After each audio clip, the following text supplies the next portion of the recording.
gracioso Deus, querido Pai, aqui chegamos nesta noite mais uma vez, desejosos para ouvir a Tua palavra.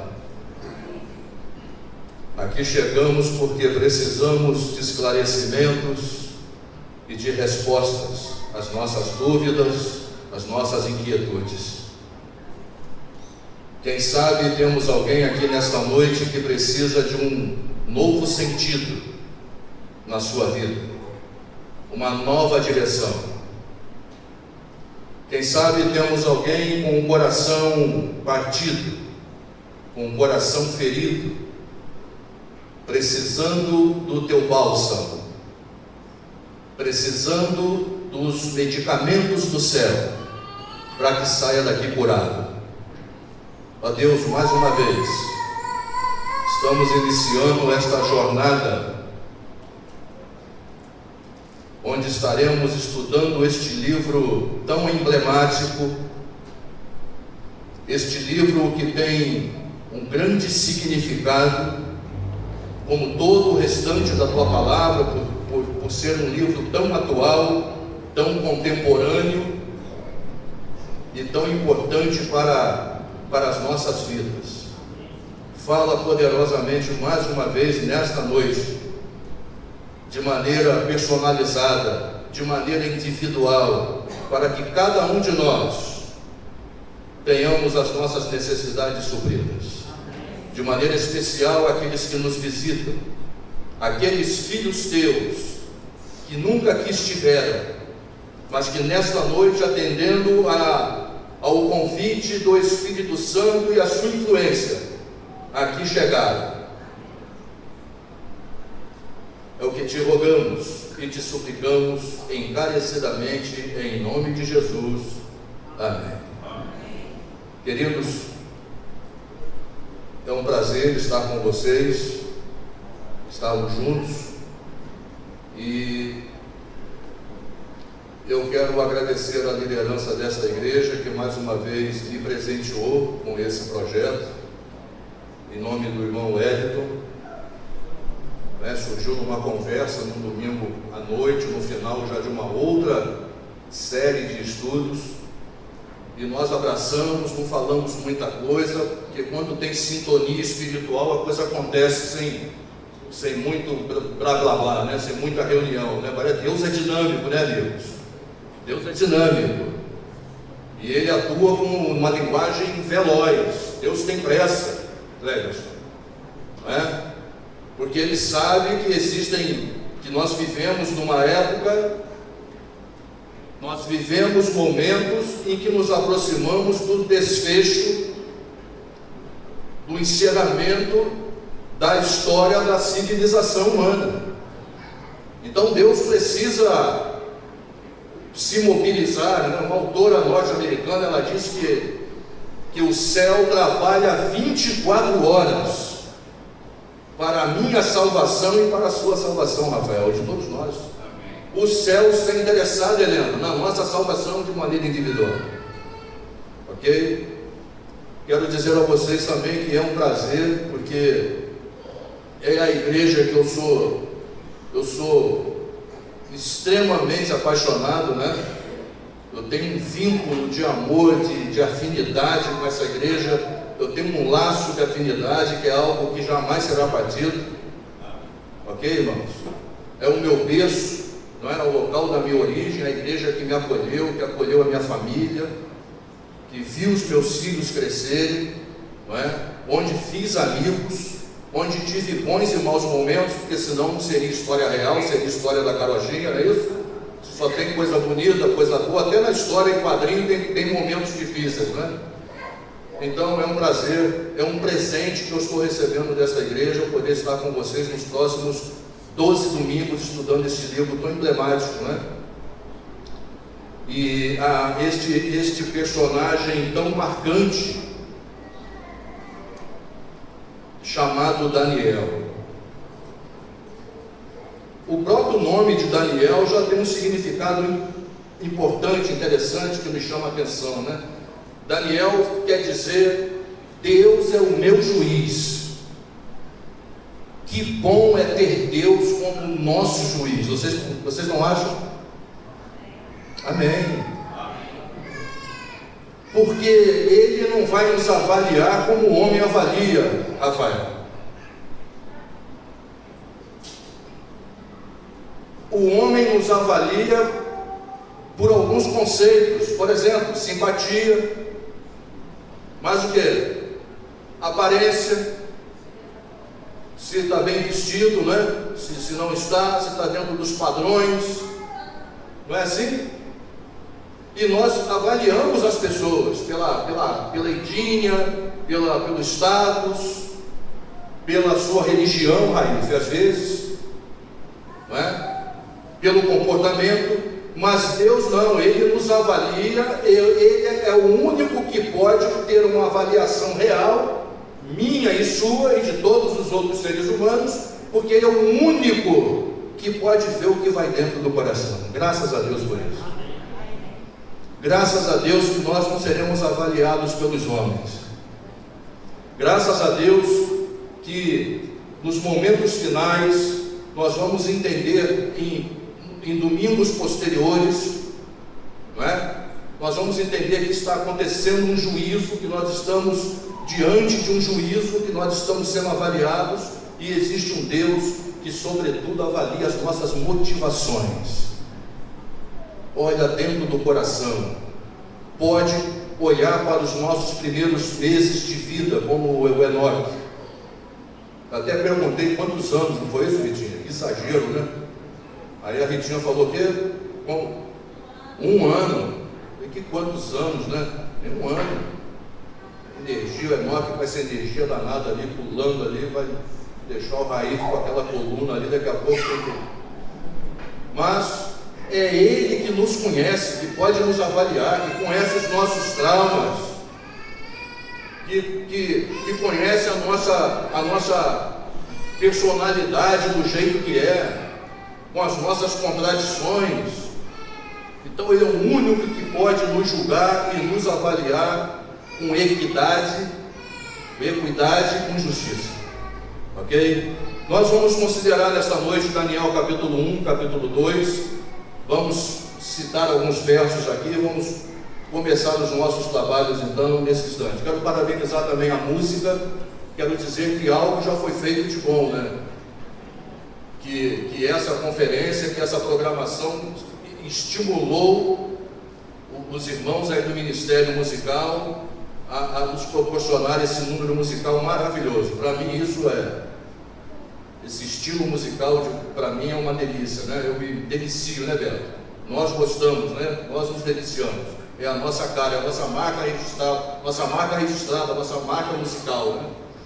Amigos, nessa introdução, eu preciso fazer alguns esclarecimentos para a igreja, tá?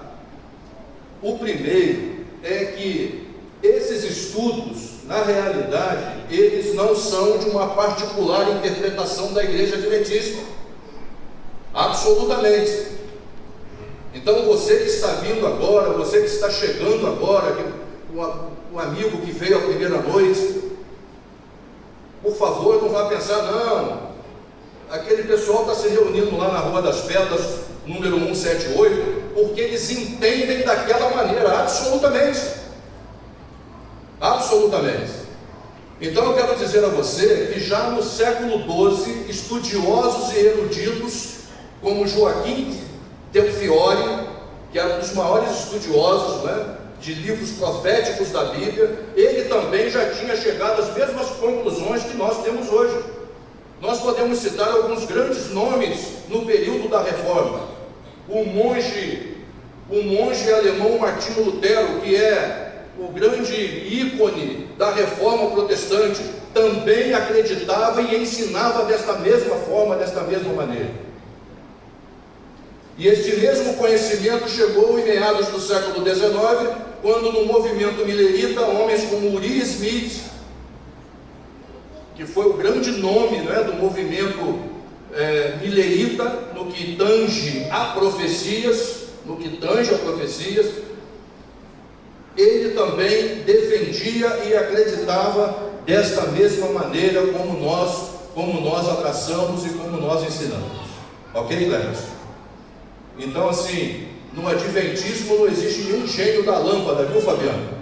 Não, os Adventistas inventaram dessa maneira, irmã Isolina. Os Adventistas acreditam e ensinam dessa maneira, não. Nós apenas acompanhamos o raciocínio cronológico e histórico. Por isso que dentre 3 conceitos interpretativos, o conceito preterista, que considera esses eventos proféticos como fatos que aconteceram no passado, tem o conceito futurista, que acredita-se que esses eventos ainda estão aonde? Num futuro distante, e nós ficamos com o conceito historicista. Então nós entendemos que existem eventos, irmão Silvio, que já aconteceram, que estão acontecendo, me ajudem, e que irão, que Jorge, acontecer. Vocês estão entendendo, queridos? Ok? Vamos memorizar então isso. Então, Rafael, nós somos historicistas. Ok? Então nós entendemos que existem coisas que já aconteceram, que estão acontecendo e que posteriormente ainda irão acontecer. Existe um outro esclarecimento, Helena, é que a alta crítica e os teólogos liberais, esse grupo de gente, eles servem para atacar as escrituras e colocar em xeque-mate a autenticidade, ok? De personagens. Por exemplo, a teologia liberal não aceita os fenômenos que nós conhecemos e chamamos de milagre, não aceita os fenômenos metafísicos da Bíblia, que são aqueles fenômenos extraordinários. Por exemplo, a ressurreição de um cadáver com 4 dias já de morto, não é? Qual outro milagre aí espantoso? Me ajudem? Tem tantos, não é? A Bíblia é o livro dos milagres, não é? A Bíblia é o livro que traz o registro de coisas espantosas que fogem à razão humana, que jogam a lógica por terra, jogam a filosofia por terra, jogam a matemática por terra, desafiam as leis da física. A Bíblia é o livro sobrenatural, queridos, de origem divina, e é por isso que nós estamos aqui, porque nós buscamos algo sobrenatural em nossas vidas. Nós precisamos de algo sobrenatural nas nossas vidas. Alguém ontem disse para mim assim: Charles, tem que ter aplicação isso aí, não pode ser em forma de sermão. Mas, queridos, nós precisamos aplicar, não é? Mesmo tendo uma didática, mesmo tendo uma linguagem didática, nós temos que fazer a aplicação, não é? Nós temos que tentar aplicar para nós o que estamos aprendendo, e não ficar apenas na esfera didática pedagógica. Muito bem. Então, a alta crítica coloca em dúvida a autenticidade da existência de Daniel. Bom, nós temos um problema aqui, e eu quero abrir no primeiro verso, no primeiro texto dessa noite.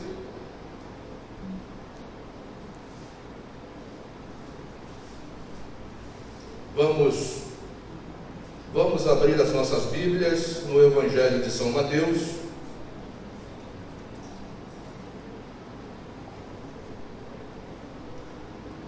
São Mateus é aquele primeiro livro, não é? O que nós chamamos de Novo Testamento. No capítulo 24,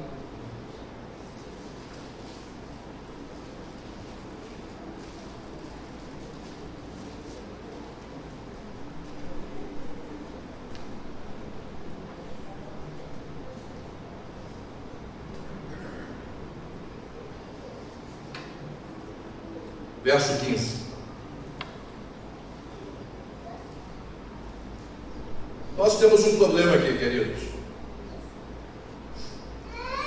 porque em São Mateus 24, verso 15, Jesus está dando algumas orientações, as últimas orientações aos seus discípulos antes dos acontecimentos do Calvário.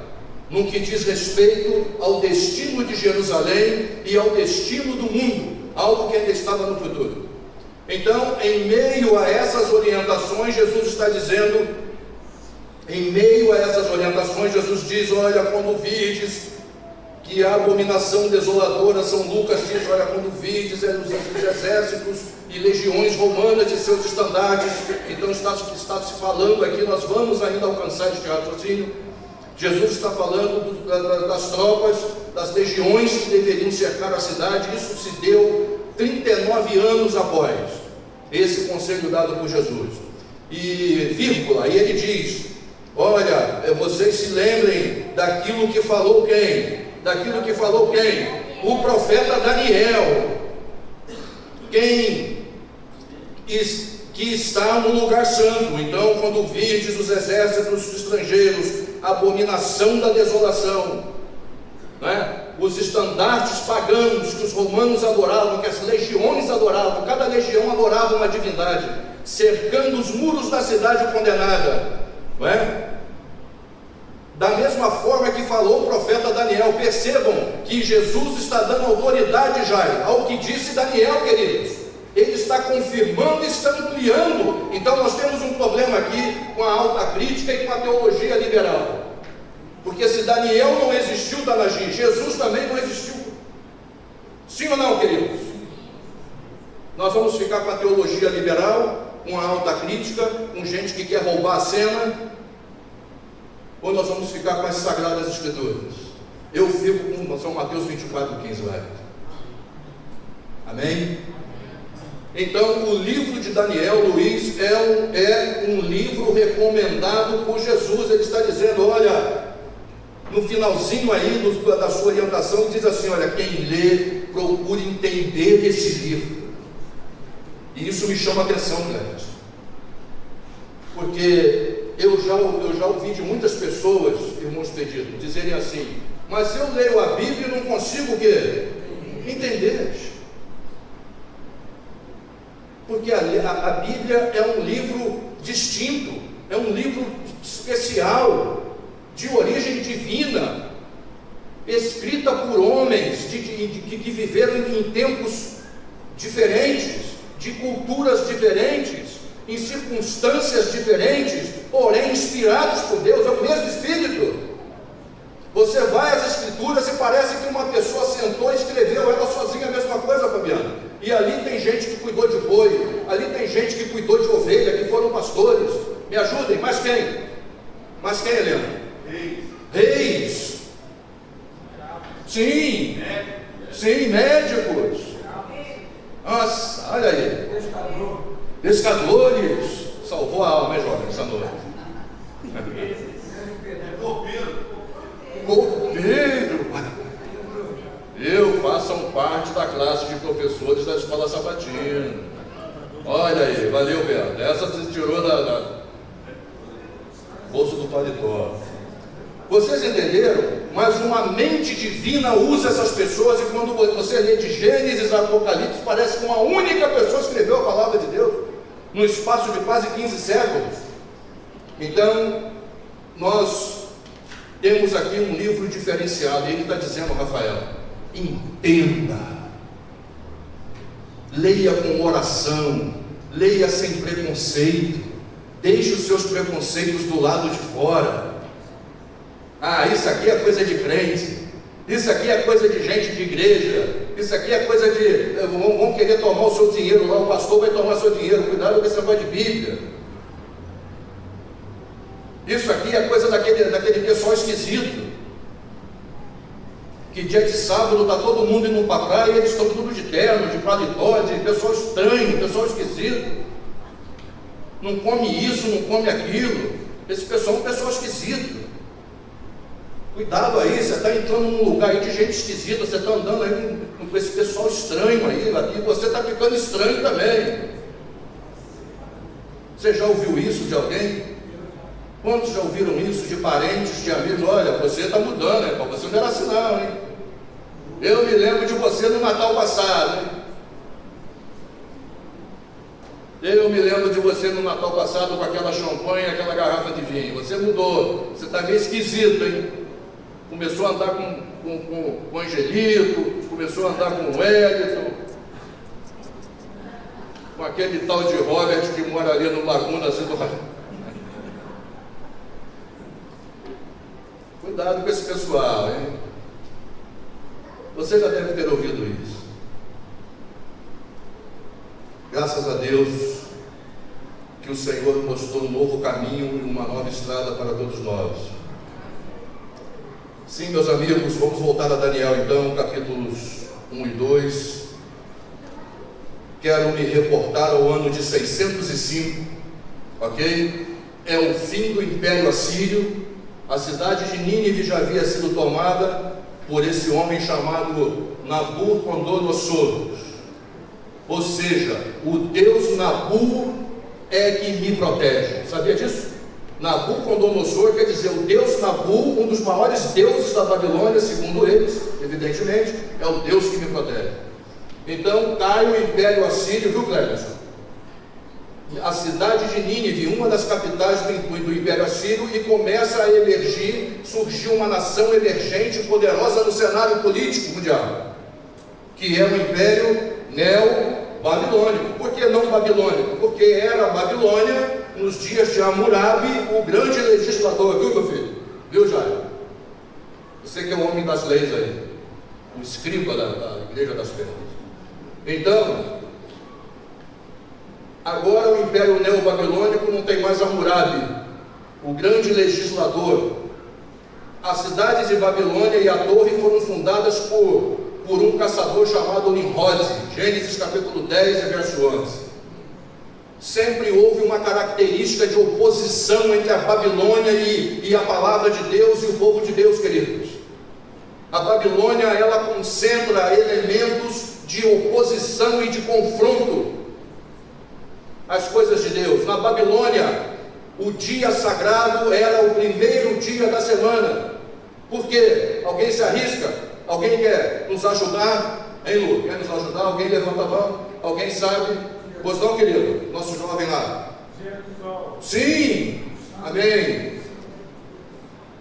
Então, os antigos povos, os povos pagãos, que não tinham relacionamento com Deus de Israel, com Deus dos patriarcas, esses povos separaram o primeiro dia da semana para adorarem o venerável dia do sol, o Deus Sol, o Deus Mitra, para os persas, que era o Deus da guerra, né? E os romanos, então, que gostavam de copiar a cultura, eles copiaram isso dos persas e implantaram também a adoração do Deus Sol.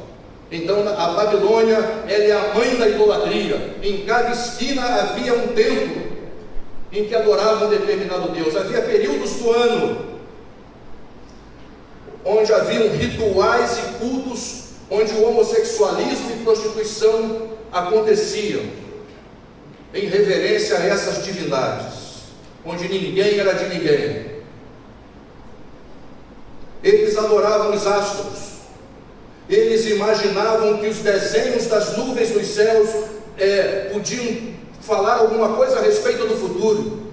Eles imaginavam que o óleo derramado na água formava um desenho que podia dizer algo a respeito do futuro.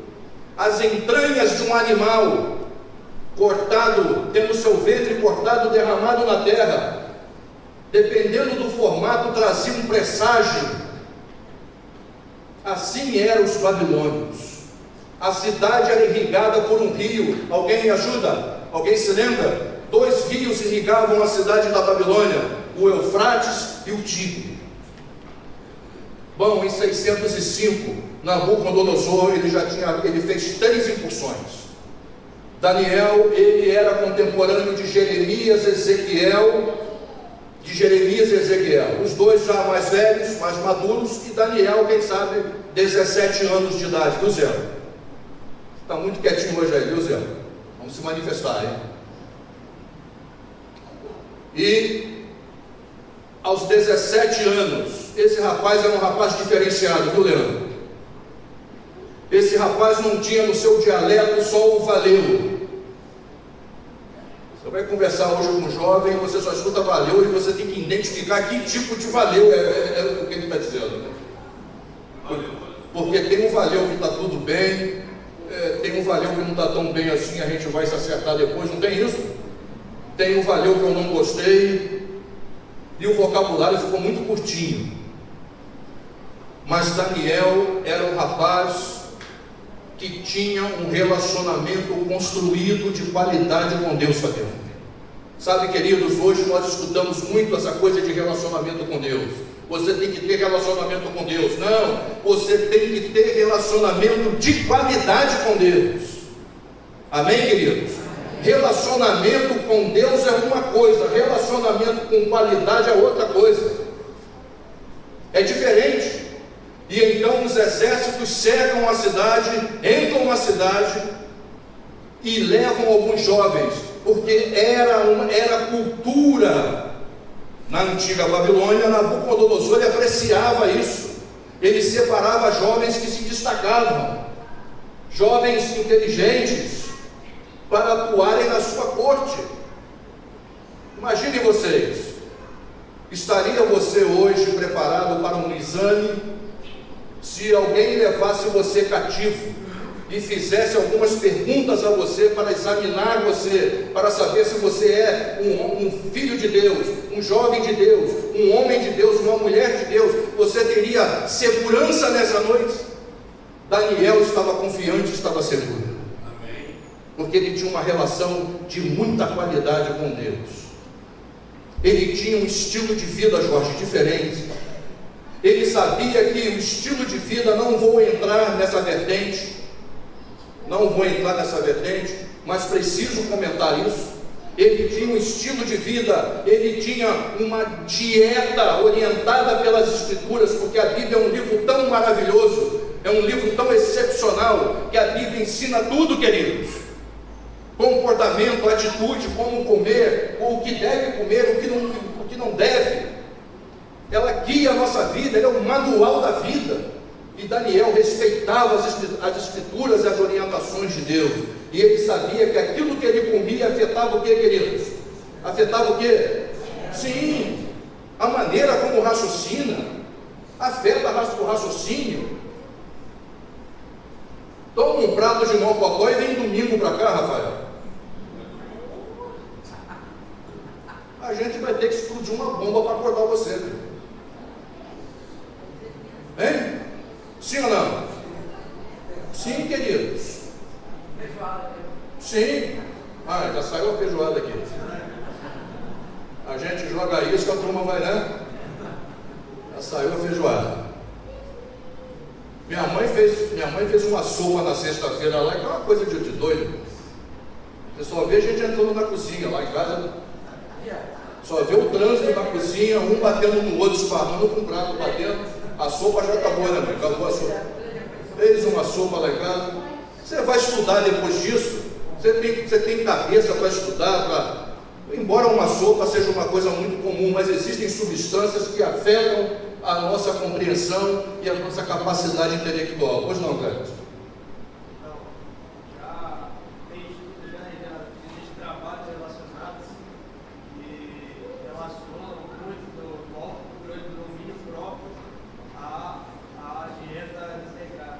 Sim.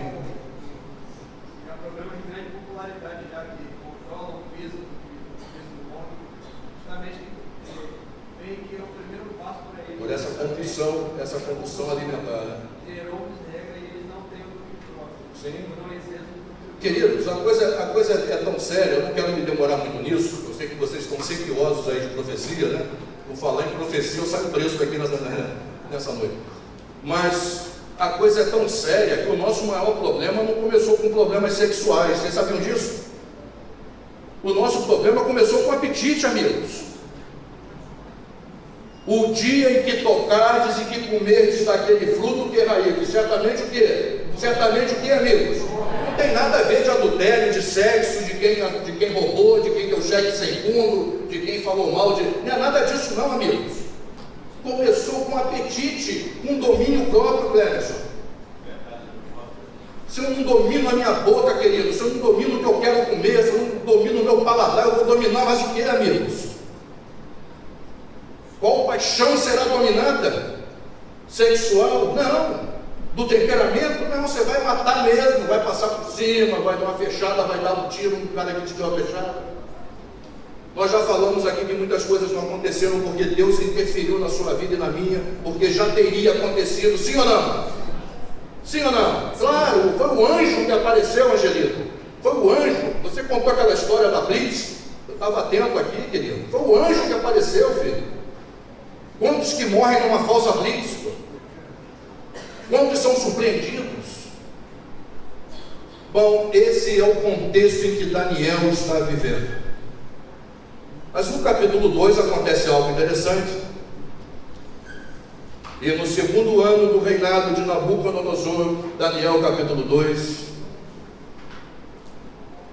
teve Nabucodonosor os sonhos. Leandro, solta aqueles slides da cidade.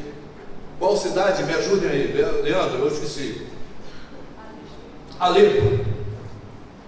Amigos, esta é a cidade de Alepo antes. Podem olhar, vocês têm duas telas. A cidade de Alepo, na Síria. Todos aqui ouviram falar sobre a guerra civil na Síria? Quantos aqui ouviram falar? Não é possível, pelo amor de Deus, não é possível. Você estava na lua ou estava em algum lugar aí? Estava dormindo, né? Você está comendo muito mocotó e feijoada. Queridos, a cidade de Alepo antes. Agora depois, a cidade depois.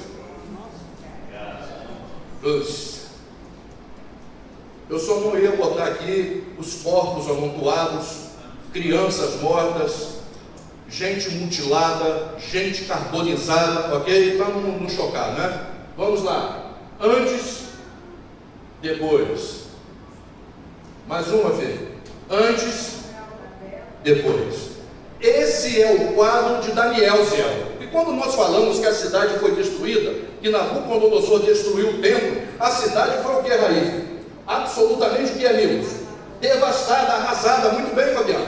Esse é o quadro. Então Daniel agora se encontra o quê?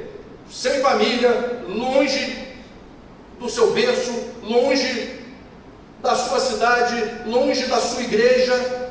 17 anos de idade, queridos. Esse é o quadro. Essa é a memória que estava na cabeça desse jovem de 17 anos. Ok? Obrigado, Leandro. Pode colocar o slide do sonho. Então, nesse contexto, Daniel começa a se destacar, viu, Rafael? Quem serve a Deus, aonde quer que esteja, vai ter o quê? Vai ter destaque, irmãos. Tem que ser diferente. Viu, Jair? Se não é diferente, alguma coisa está errada na sua vida. Se onde você convive, se onde você mora, onde você trabalha, onde você está, se você não tem destaque que eu estou falando, queridos, não é que você tem que se aparecer, se projetar como bonitão, não é isso, como artista, não é isso, destaque moral, de caráter, espiritual, dizendo aquele cara é diferente. O Angelito é diferente. Eu posso abrir meu coração com ele. Eu posso pedir que ele ore por mim. Eu posso contar um problema. É diferente. Tem destaque. Não, esse rapaz, o Clércio, é diferente. Lá na Marinha é diferente. Então, esse rapaz se destacava. E ele está ali no meio daquelas pessoas preeminentes. Ou proeminentes, é a mesma coisa. Ok? E o rei teve um sonho, convoca quem? Os sábios, os astrólogos, os adivinhadores, porque o rei desconhecia uma coisa, que o único ser no universo que tem o atributo da onisciência é quem, amigos? É quem? Só Deus pode ver o futuro. Se você anda procurando a cigana para ler a sua mão, você está perdendo o seu tempo. E o seu dinheiro também, que eles adoram dinheiro, né? Ou racinha para gostar de dinheiro, não é cigano, né? Aliás, tem um tempão que eu não vejo ciganos. Eu não sei o que aconteceu, hein, Helena? Há muito tempo eu não vejo ciganos por aí. Era muito comum você ver ciganas aí em Caxias, aí na rua, né? E tal. Ok. Deixa pra lá então. Fica na porta da Caixa Econômica, olha aí. Já fica na porta da Caixa Econômica. Então, vocês que são curiosos, que querem saber do futuro, somente Deus pode desvendar o futuro. Somente Deus olha para o amanhã como hoje se fosse, queridos. O amanhã está patente, está bem claro, está desenrolado nas mãos de Deus. Ele é o único que vê o fim desde o começo, Rafael. Ele é o único que sabe o final das nossas histórias, que sabe o final do mundo, por isso ele se antecipa. Aliás, alguém estava definindo profecia, e alguém perguntou: o que é profecia? E essa pessoa respondeu: profecia é história antecipada. Amém? Amém. E nós estamos falando do 6º século antes de Cristo. Nós estamos falando de 26 séculos, 6º século, 26 séculos antes. Há 26 séculos atrás, Daniel viveu 600 anos antes de Cristo. Com 2.000 anos da vida de Jesus, nós temos o quê? 26 séculos de história. Então, há 26 séculos atrás, um garoto de 17 anos começa a interpretar esse sonho que o rei teve. Mas o rei disse assim: olha, eu não vou contar o sonho que eu tive. Olha, meu senhor, porque se eu contar o sonho que eu tive, vai ter especulação, hein, ué? Já aconteceu isso com alguém aqui? Você tem um sonho, alguém já sonhou? Eu já sonhei. Alguém já sonhou? Ninguém sonhou aqui, não é possível. Todo mundo já sonhou. Tem aquele sonho que você está todo molhado, não vou nem contar o que aconteceu depois, né? Todo mundo. Alguém já sonhou que estava caindo, que estava na piscina? Pois é, depois aí é terrível de manhã cedo, né? Você não sabe o que faz, ok? Todo mundo já sonhou. Mas acontece que você conta o sonho, cada um dá uma interpretação diferente, e assim estava acontecendo, Cleberson. E os astrólogos e o rei disse assim: olha, eu quero saber o sonho e quero saber, irmã Jolina, a interpretação. Vocês estão achando que o rei era trouxa? Que o rei era trouxa? Eu quero saber o sonho, Helena, e quero saber o quê? A interpretação. Porque senão, Beto, o que vai acontecer? Eles gostavam de dar pessoas aos leões. Vocês sabem disso? Eles gostavam de deixar os leões assim numa dieta vegetariana por uns 15 dias e depois jogar o sujeito lá dentro da cova dos leões. O que vocês acham?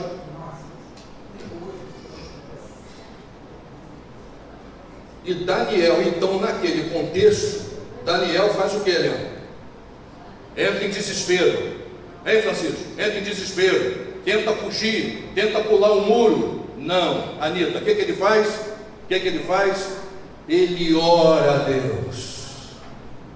Daniel confiava na oração, amigos. A oração para Daniel não era protocolo,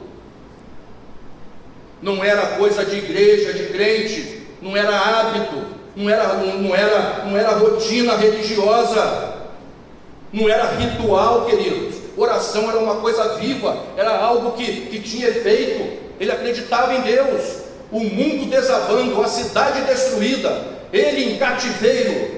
E eu fico impressionado, Elton. Será que nós ainda confiaríamos na proteção de Deus?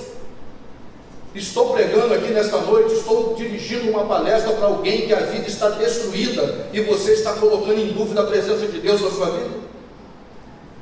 Porque ensinaram a você que Deus só está contigo quando você tem dinheiro, tem saúde, os filhos são todos obedientes e tudo está maravilhoso. Passaram essa inverdade para você, passaram essas mentiras. Tem igrejas que estão ensinando isso. Se Deus está contigo, tudo vai dar certo, Cleberson. Muda a vida econômica, a vida sentimental é 2 ou 3 luas de mel durante o ano. Você vai viajar pela Europa. Mas eu estou falando de um personagem cuja vida está o que, amigos? A sua história está o que, velho? devastada, destruída. Nossa! Mas ele continua a vida confiando em Deus. E ele orou ao Senhor. E a Bíblia nos diz...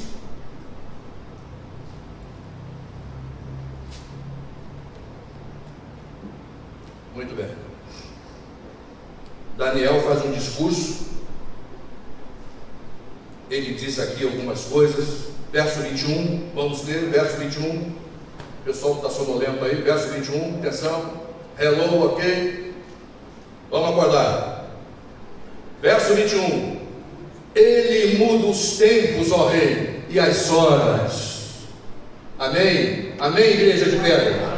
Isso. Ele dá sabedoria a quem, queridos? Aos sábios e ciência aos entendidos.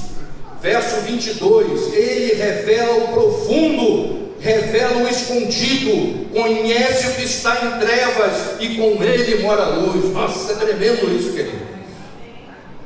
Ele sabe tudo a meu respeito e a teu respeito, querido. Ele sabe tudo o que está acontecendo no mundo, Clemerson. Não somos nós que elegemos ninguém. Eu estava conversando isso com uma pessoa antes das eleições. É Deus que determina, Deus sabe, Deus permite, Francisco. Essa que é a grande realidade, querido. Não é partido político, não é eu e você. Não é botar camiseta e sair com banderola. É Deus que determina, é Ele que está no controle, é Ele que está no comando, igreja. Porque se não fosse, eu não estaria aqui nesta noite, amigos. E eu tenho certeza que muitos não estariam. Quantos aqui têm convicção de que Ele está no controle, está no comando? Porque se você não tem essa convicção, você é crente com um prazo, qual o nome disso? Prazo vencido, ou prazo ou data vencida. Você não vai ficar por muito tempo aqui dentro. Se você não tem a convicção de que Ele está no controle da sua vida, mesmo desabando a sua vida, o mundo desabando ao seu redor, você não vai ficar por muito tempo. Então, Daniel começa a decifrar o sonho. Eu quero dizer uma coisa a você, Jairo, Leandro, amigos. Deus já trabalhava com tecnologias avançadas. Pode escrever no papel aí. Eu vi alguém escrevendo alguma coisa aí no papel. Pode escrever isso. Deus já trabalhava com tecnologias avançadas há 26 séculos, há 2.600 anos. Agora saiu, agora você vê. Há 2.600 anos. Viu, Angelito? Deus trabalhava com a tecnologia que nós chamamos hoje de que, Jair? Audiovisual. Sim ou não? O rei sonhou e Daniel, o que, Beto? Beto, acorda aí, meu filho, acorda. Sim, Deus deu a visão no sonho e Daniel interpretou o sonho. Audiovisual. Nós vamos depois ver tecnologias como tecnologia tridimensional. Quando Ele deseja que você tenha convicção do que Ele está falando, Ele te mostra a mesma profecia de ângulos o quê? Diferentes. Nós vamos ver isso. Deus trabalha com tecnologia de ampliação, com alta definição, e aqui é um ponto de partida para a história da humanidade, onde eu e você fazemos parte, estamos inseridos. Puxa, o que eu estou fazendo aqui nessa noite? Ah, eu vim porque alguém me chamou, eu não tinha nada mais importante. Não, eu e você estamos aqui porque esse sonho, irmã Isolina, viu, mãe? Esse sonho tem algo a ver comigo e contigo e com vocês. Eu estou inserido nesse sonho e vocês também estão. Alguém fez a seguinte contestação: Charles, nesta época aqui havia outros impérios. Olha aí, Canagê. Vocês sabiam disso? Havia impérios na Índia, havia impérios na antiga China e na Mongólia. Por que a profecia não fala a respeito desses impérios? Isso valeria até um livro, hein, essa resposta, hein? Valeria um livro essa resposta. Por quê? Sabe por quê? Porque os chineses nunca entenderiam o que estaria acontecendo aqui, irmãos. Não entenderiam. as profecias são dadas onde o povo de Deus está situado. Isso aqui interessa é o povo de Deus. Somos nós que somos chamados para entender e para divulgar. Qual é a função do profeta? O profeta é um mensageiro. Nabi, mensageiro, porta-voz, aquele que fala em nome de outro. Ok? Então Deus, ele é o remetente, o profeta é o mensageiro, e o mundo, as pessoas são os destinatários. Ok, queridos? Então, esses impérios existiam, mas não interessavam o povo de Deus, porque o povo de Deus estava nesse contexto aqui. Então, Daniel começa a esclarecer a profecia. É uma estátua dividida em metais. Então nós temos ali, vamos prestar bastante atenção, temos ali o ouro, me ajudem, o tórax e os membros superiores, sim, a cintura pélvica, né? A cintura da estátua, o cobre, as duas pernas, os dois membros, onde ficam os ossos mais longos, né? O fêmur, depois a tíbia e o perônio, né? Ou fíbula, né? Como queira. E depois os pés, você vê uma manchinha ali, não é o slide que está manchado não, viu gente? Aquela manchinha amarelada ali, o que é? É a mistura de quesel, de ferro com barro. Vamos repetir, gente, para acordar? Ouro, prata, ferro e ferro com barro. Muito bem, aí o rei já ficou o que, irmãos? Acorda a moça aí, ela vai cair. Aí o rei já ficou o que? Nossa, impressionado, Helena. Impressionado, porque Daniel revelou, Deus usou Daniel para revelar em cores vivas o sonho, porque o sonho também vinha de quem? O sonho vinha de quem, amigos? O sonho vinha de Deus, muito bem. Amém? Aí Daniel diz assim: ó rei, 38, última parte do verso. Tu és o que? A cabeça de ouro. Tu és a cabeça de ouro. A Babilônia, nos dias de Nabucodonosor, ela fazia parte das 7 maravilhas do mundo antigo. Vocês sabem disso? A sua arquitetura, o seu projeto urbanístico, os jardins suspensos da Babilônia, a cidade entrecortada pelo rio Eufrates, que coisa linda, que coisa bonita. Quem sabe se fosse nos nossos dias seria pacote turístico, hein, Rafael? Conheça a Babilônia nas suas férias, né? Muito bem. Então o rei, cabeça de ouro, porque ele representa o que está na Gil? O esplendor da Babilônia tem a ver com Nabucodonosor. É ele que embeleza, é ele que conquista o Egito, o grande inimigo, o grande último império inimigo da Babilônia. Conquista a Lídia. É ele que conquista todo o território da Mesopotâmia, toda a costa oeste do Mediterrâneo é conquistado pelos exércitos de Nabucodonosor. Mas nós estamos vendo ali que o ouro é apenas o que? A cabeça, verso 39. Depois de ti se levantará o que, amigos? Outro rei, inferior ao teu. Porque a prata é o que? Você troca ouro por prata. Tem alguém com algum problema aqui, que precisa de médico, precisa sair daqui na camisa de força, quer trocar prata com ouro? Alguém trocaria prata por ouro? Sim ou não, amigos? Não. Claro que não.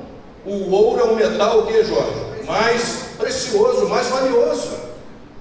Ok? Alguém tem ouro aí nessa noite? Na aliança tem sempre um pouquinho, né? Tem que ver se é ouro mesmo, né? Um ouro de tolo, hein? Um ouro de tolo. Então, esse outro reino surge uma coligação, uma conexão, uma coalizão de dois reinos: os medos e os persas. Nós estamos estudando isso na nossa lição da Escola Sabatina. Um reino inferior em duração e também em glória, dominaram um território que é menor. É nos dias destes reis aí que surge Ciro, que domina a Babilônia e liberta os judeus, irmão Silvio. A gente está estudando isso na nossa lição, mas a história não se encerra ali, no peito da estátua de prata, não é? Então a Babilônia deveria passar, a coalizão dos medos e persas deveriam passar, e deveria surgir o quê? Um terceiro reino. Um terceiro reino de metal, o qual terá domínio também sobre toda a terra. Estamos falando do Império Grego-Macedônico. Filipe da Macedônia invade o território grego, une as cidades-estados, que eram cidades-estados que lutavam entre si, e o grande Filipe da Macedônia, pai de Alexandre, conquista o território, e Alexandre, com menos de 30 anos, é um novo conquistador da história. Ele chega até as fronteiras da Índia. E tem uma coisa aqui que eu quero destacar no reino de Alexandre, no reino grego-macedônio, no Império Grego-Macedônio. Eles deixaram um legado, viu, Zé? Se hoje nós usamos a matemática, a lógica, a química, a biologia e a física para tentar provar ou esclarecer as nossas dúvidas, esse legado vem do antigo pensamento grego. A filosofia nasceu na Grécia. Se hoje nós defendemos tanto a democracia como um modelo político mais adequado, né, segundo a maioria, não é isso? Segundo a maioria aqui no mundo ocidental, é porque também surgiu lá na Grécia. Então eles influenciaram todo o Ocidente com este legado, com a filosofia, com o conhecimento, com a sua democracia, né? Mas deveria depois surgir um império com maior extensão. Nas pernas nós encontramos o quê? Pessoal aí que está estudando anatomia e óssea, anatomia óssea. Nas pernas nós temos o que, professor de educação física? Tem o fêmur, e depois vem o que? A tíbia e a fíbula. É isso mesmo? Tíbia e fíbula. Quase que eu falei uno em rádio, né? Eu saí daqui preso, né? Vocês estão notando a extensão das pernas? São os membros inferiores, são as maiores partes do corpo humano. Isso quer me dizer uma coisa. Deus está tentando nos dizer uma coisa. Verso 40, amigos. Já estamos nos aproximando do final. E o quarto reino será forte como quê? Como ferro, pois como ferro esmaga, esmiuça, quebra tudo, quebra todas as coisas. Tem uma expressão que a gente usa hoje aí, né, Rafael? Não tem? Vai lá, quebra tudo, meu irmão, vou quebrar tudo nessa noite. Não tem isso? Tem esse papo, tem esse negócio. Mas isso também não é novo não, viu? Daniel já está dizendo aqui, ó, quebra tudo, né? Olha aí. Então esmiuça e quebrantará. Ok? Nós estamos falando do maior império já visto, 6 séculos de domínio. Eles dominam o mundo, absorvem a cultura grega, ok? E dominam o Mediterrâneo, onde haviam as rotas marítimas do Mediterrâneo, dominam o comércio, ok? E nós vamos ainda posteriormente estudar muito ainda sobre isso, porque nós estamos apenas vislumbrando algumas coisas, nós vamos nos aprofundar ainda mais, mas é o império mais longo da história. Técnicas militares jamais vistas. Eles esmagavam como ferro, eles dominavam. Nos dias de Jesus, era o império dominante, era o Império Romano. Vocês sabiam disso? Sim ou não? Sim. A Palestina havia sido anexada em 63 a.C. por um homem chamado Pompeu, por um general chamado Pompeu, antes de Cristo. E nos dias de Jesus, eram os dias já do Império, né? Porque Roma viveu o período da monarquia, viveu o período da república, e nos dias de Jesus era o momento do Império, monarquia, república e império. Jesus nasceu nos dias do imperador quem? Me ajudem? De Augustus, Otávio Augustus, e morreu nos dias de quem? De Tibério. Jesus viveu nesse ambiente do Império Romano, de leis romanas. Mas este império trouxe leis, este império trouxe pavimentação, trouxe segurança para as estradas. E tudo que estava dentro do território romano, sob a chancela do Império Romano, estava sob uma certa proteção. Então houve também avanços na história da humanidade, mas eles esmagavam como ferro. Irmãos, desculpem explorar o fato histórico, mas se você gosta de profecia, você vai ter que se esforçar para entender um pouquinho de história. Para mim é uma paixão. Eu vou amanhecer aqui 6 horas da manhã, para mim é uma paixão isso. Eu estudo isso diariamente, estou terminando uma graduação que tem a ver com isso. Então, para mim, eu amanheço o dia. Eu sei que para quem não gosta tem que fazer um pouco de esforço, mas nós temos que entender, porque Jesus disse: leia e entenda Daniel, porque tem algo a ver com a nossa história, com a história da civilização onde nós moramos, onde nós vivemos. Então vai terminando o Império Romano, mas nós estamos vendo ali alguma coisa. Nós estamos vendo os pés. Quantos dedos nós temos nos pés? Eu conheci um indivíduo que tinha 12 dedos, 6 em cada mão. Não sei se o pé também era assim. Ele tinha mais um dedo que saía daqui, ele tinha 6 dedos em cada mão. Ele era um garçom. Eu achava aquilo muito estranho, eu era garoto. Trabalhava num bar em Caxias aí. E nas minhas andanças pela noite, eu achava aquele engraçado, aquele 6º dedo, 12 dedos. Mas normalmente nós temos quantos dedos? 10 dedos. O Império Romano não duraria para sempre, porque tudo que é humano tem um dia que termina. Sim ou não? Não há bem que sempre dure, não há mal que nunca se acabe. Tudo que é humano tem um princípio, Helena, e tem o que, Rafael? Tem um fim. Ok, queridos? Tudo que você está passando de ruim tem início e tem um fim. Nunca, nada é para sempre. Aqui nesse mundo, nada é para sempre. Aproveite essa noite, porque você não sabe se estará aqui no domingo que vem.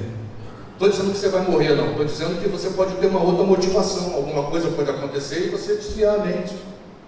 Então aproveite essa noite, faça dessa noite uma noite especial na sua vida. O Império, o território do Império Romano invadido por tribos germânicas, tribos bárbaras que vieram do norte e do oeste. E essas tribos, elas fatiam o território 10 dedos, dividem em 10 pedaços o território do Império Romano. Irmãos, que Deus fantástico, que Deus maravilhado. Quantos estão maravilhados nessa noite? Não é possível. Se vocês não saírem daqui maravilhados, você tem que ser preso. Eu vou chamar o Bob ali do portão ali. Bob é bom que resolve em 2 minutos o negócio. Gente, que maravilha! Isso foi dado há 26 séculos. Há 26 séculos. Que Deus maravilhoso, que pode olhar para o amanhã como hoje, se fosse. Que maravilha botar a nossa vida nas mãos desse Deus, Rafael. Nós que não sabemos nada do futuro, mas vamos continuar. O que seriam os dedos então? O que seriam os dedos? O mundo, a Europa ocidental de hoje, o mundo moderno de hoje. Os ângulos e saxões, que eram bárbaros, invadiram as ilhas britânicas, que pertenciam também ao Império Romano. Por isso que quando você lê Inglaterra em inglês, cadê o cara que domina o inglês aí? Jairinho é England, é isso mesmo, filho? A pronúncia? England. Eu estou gastando aqui também nessa noite. England, que quer dizer terra dos ângulos. O que é a England? O que é a Inglaterra? É a terra dos anglo-saxões, as ilhas britânicas que foram ocupadas. Os suevos, Portugal, visigodos, a Espanha, os germânicos, os germanos, a Germany, ou a Deutschland, ou a Alemanha. Vocês estão entendendo isso? Mas nos dias desse momento, Vocês estão acompanhando o raciocínio? Por que tem a ver comigo e contigo? Por quê? Por que Gleverson? Por que agora tem a ver comigo e contigo? Por quê? Me ajudem, vamos acordar, gente. Por quê? Porque nós vivemos aqui, amigos. Nós não vivemos na cabeça mais da estátua, nós não vivemos no peito da estátua, nós não vivemos no quadril, nós não vivemos nas pernas, nós estamos no último período da história, meu amigo, minha amiga, meu querido jovem. Nós estamos vivendo os últimos momentos da história, Jorge, e Deus deixou tudo revelado para a sua igreja, para o seu povo. Deus não nos deixou, Wellington, no escuro. Deus não nos deixou tateando no escuro. Será o que vai acontecer? A humanidade vai acabar um comendo o outro. Eu já escutei isso. Que vai ter uma fome. A gente que está meio cheinho, cuidado aí. O Jorge, o cara vai olhar para ele assim, não vai querer nada com ele, cuidado. Mas para quem está mais cheinho, cuidado. Um comendo o outro, que acabou a comida. Ou uma terceira guerra mundial, queridos, com bombas nucleares. Vocês já ouviram isso? Invasão de ETs. Não, guerra química já é usada, na Síria foi usado um gás que tem no cloro. Eu vou me lembrar até o final. Esqueci de um momento aqui, eu até falo com minha mãe lá, um gás tóxico. Quem usa cloro aqui? Quem usa cloro em casa? Eu também uso. Cuidado com o cloro, né? A gente tem que usar com muito cuidado. Gás sarin, ele asfixia você, isso é guerra química. E lá na guerra da Síria, Bashar al-Assad, ele usou gás sarin, né, contra as tropas inimigas. Então, você está vendo ali uma esfera, uma coisa em forma de esfera, meio disforme, meio assimétrico, vindo em velocidade em direção aos pés. Verso 44. Mas nos dias destes reis, disse Daniel, o Deus do céu não é o partido A, o partido B, não é a direita nem a esquerda, viu, queridos?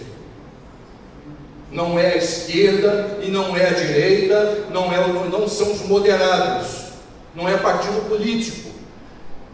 O Deus do céu levantará um reino que não será jamais destruído, verso 44. E eu quero terminar aqui nessa noite a minha mensagem.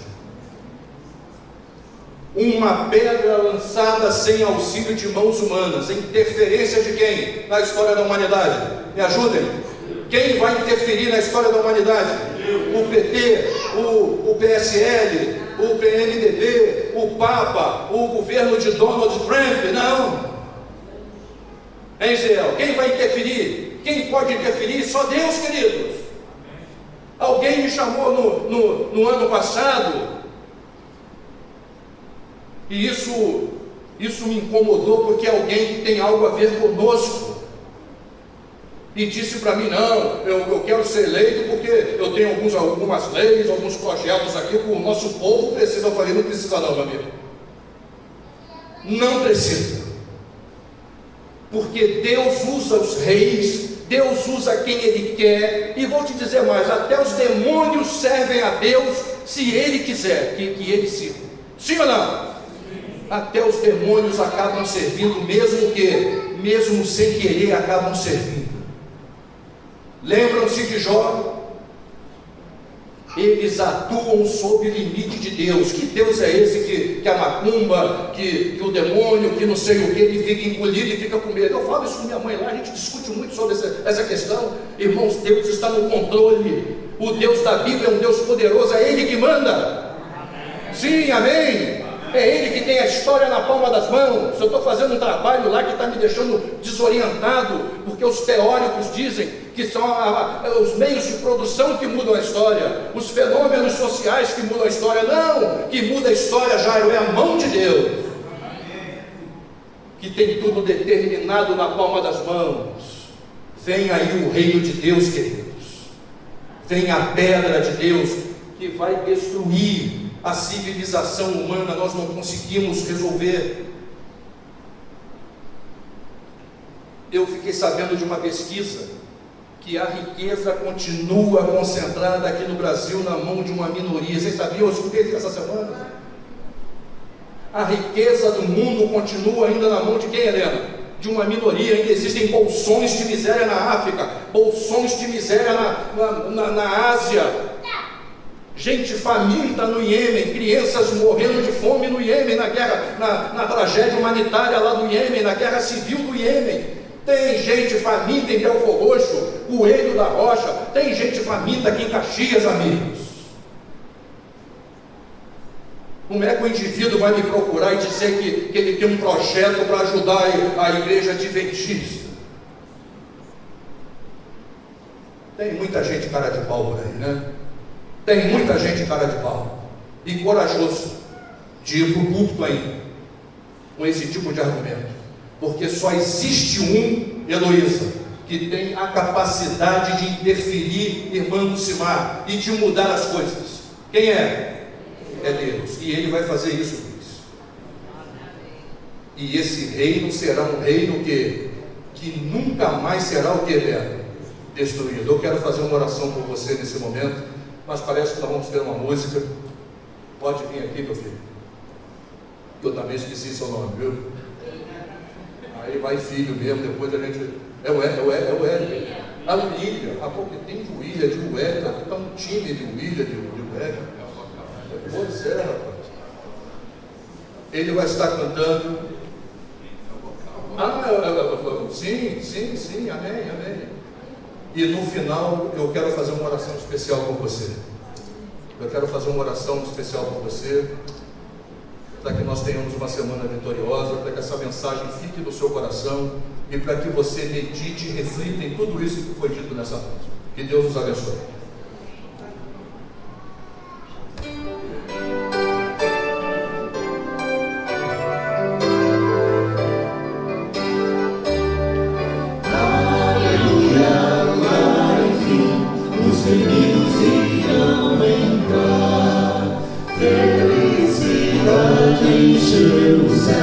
Pois pecado não há mais, os portais se abriram lá, e os salvos já vão cantar juntos, aleluia. Lá enfim, os inimigos irão entrar. Vejo o coxo andando,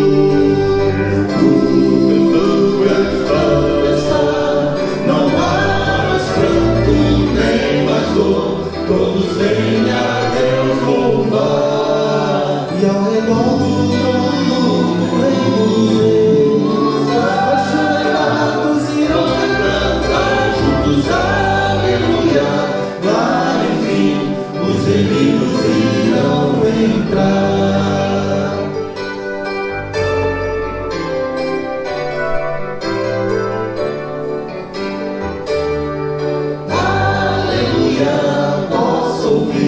Vozes de anjos a cantar, o canto de Moisés ali, ecoando pelo ar.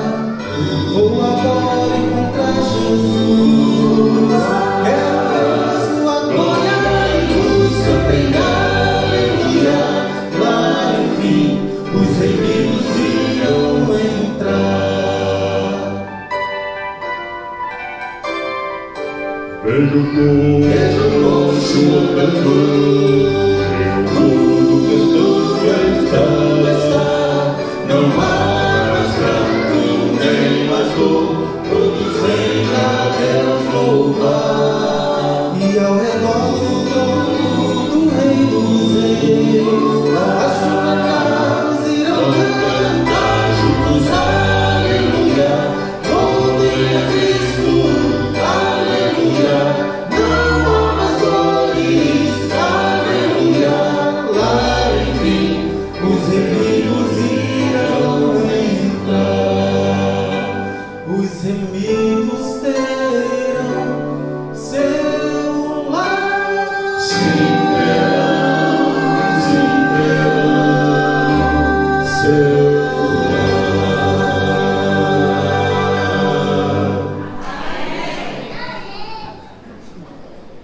Quero convidá-los para o próximo domingo, façam planos. Eu sei que a abertura exige, não é? Alguns detalhes, mas no próximo domingo talvez nós tenhamos um programa mais enxuto. Chegue mais cedinho, né? Quanto mais cedo a gente inicia, mais cedo a gente termina. Faça planos, eu vou orar por você, não será fácil, será uma semana em que você talvez tenha problemas, tenha dificuldades, mas Deus estará ao seu lado. Deus de Daniel estará contigo e estará comigo também. Amém. Deus abençoe a cada um de vocês, uma semana de paz, uma semana vitoriosa. Ó Deus, te agradecemos pelos momentos aqui passados. Ó Senhor, maravilhoso é sabermos que não estamos perdidos no oceano das dúvidas, no labirinto das especulações. Maravilhoso é saber que Tu tens nos guiado por uma estrada pavimentada, que existe um mapa, existe uma bússola norteando a nossa vida e os nossos passos.